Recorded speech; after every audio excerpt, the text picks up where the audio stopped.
मैं अभी राजभवन से वापस आया हूं। माननीय लेफ्टिनेंट गवर्नर साहब से मेरी मुलाकात हुई। मुलाकात के दौरान मैंने उन्हें नेशनल कॉन्फ्रेंस, कांग्रेस, सीपीएम, आम आदमी पार्टी और जिन इंडिपेंडेंट्स के तरफ से नेशनल कॉन्फ्रेंस को समर्थन की चिट्ठी मिली है, उन्हें उन चिट्ठियों को मैंने लेफ्टिनेंट गवर्नर साहब के हवाले किए और उनसे गुजारिश की कि जल्द से जल्द वो तारीख मुकर्रर करें ताकि यहाँ ओथ लिया जाए और लोगों की चुनी हुई हुकूमत जो है अपना काम संभाले। किस तारीख को सर ओथ सेरेमनी? अब ये लंबा सिलसिला रहेगा क्योंकि ऐसा नहीं है कि एक इलेक्टेड गवर्नमेंट को दूसरे इलेक्टेड गवर्नमेंट का जो है में तब्दील होगा। सेंट्रल रूल है, यूनियन टेरिटरी है और गवर्नर साहब को एक अपने कागज तैयार करके पहले राष्ट्रपति भवन भेजने हैं। राष्ट्रपति भवन से वो फिर होम मिनिस्ट्री में जाते हैं। होम मिनिस्ट्री अपना उसमें प्रोसीजर करके वो जो उनको अपनी कागजी कार्रवाई करनी होती है वो सारा करके वापस आ जाता है। तो फिलहाल हमें ये कहा गया है कि इसमें 2-3 दिन तो लग ही जाएंगे। तो अगले हफ्ते ट्यूसडे वेंसडे से पहले मुझे उम्मीद नहीं है। उम्मीद की जा रही है कि अगर ये सारा जल्दी हो जाता है तो वेंसडे को हम ओथ सेरेमनी यहाँ कर लेंगे। ऐसा कयास लगाया जा रहा था कि इंडिया अलायंस के तमाम बड़े नेता इस ओथ सेरेमनी में मौजूद रह सकते हैं, तो किन अब आप अभी वो आप फारूक साहब से बात करिए। इंडिया ब्लॉक के लीडर वो हैं और इन्विटेशंस अगर जाएंगे तो उनके तरफ से जाएंगे।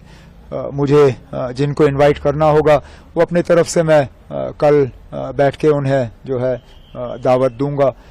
लेकिन फिलहाल तो अब ओथ की तैयारी हो रही है। सर, आज कांग्रेस लीडर्स भी मिलने आए थे, तो क्या कोई डिमांड्स या कुछ नहीं? उन्होंने अब डिस्कशंस तो हमारी रहती हैं, हम मिलके हुकूमत बना रहे हैं। उनका जो है लेटर ऑफ सपोर्ट हमें हासिल हुआ है और उन्होंने आज अपनी बैठक की। उनकी अपनी बैठक में उन्होंने अपने हाईकमांड को इजाज़त दी कि वो सीएलपी का जो है फैसला करें, सीएलपी लीडर का फैसला करें। तो हमने जो अपनी अंदरूनी बातें करनी थी वो हमने की। सर, काफी इंडिपेंडेंट कैंडिडेट्स भी अब ज्वाइन इन कर रहे हैं। सीएम ने देखा पिछले कुछ दिनों में, तो क्या स्पेकुलेशन है कि और जो बाकी हैं वो भी ज्वाइन करेंगे, ऐसा कुछ? नहीं, ऐसी बात नहीं है। ये आमतौर पे वही लोग हमारे साथ जुड़ रहे हैं जो पहले भी हमारे साथ जुड़े हुए थे। एक आध को छोड़ के ये सारे वही हैं जिनको शायद अलायंस की वजह से अपनी सीट नहीं मिल पाई और वो आज़ाद उम्मीदवार के तौर पे इलेक्शन लड़ के गए और जीत गए।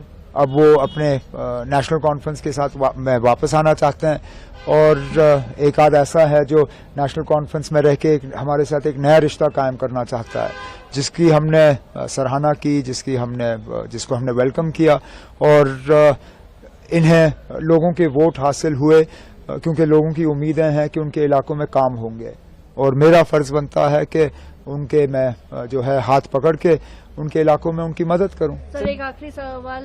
इल्तिजा मुफ्ती जी क्लेम कर रही हैं कि बिज बिहारा में एनसी के वर्कर्स जो है वैंडलिज्म कर रहे हैं, they are attacking their workers. How do you? मुझे कुछ नहीं कहना इसमें।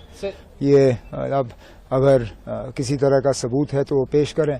जिनके खिलाफ इल्जाम लगे हैं वो तो उनके खिलाफ अब केस करने के लिए तैयार हैं, डेफेमेशन के।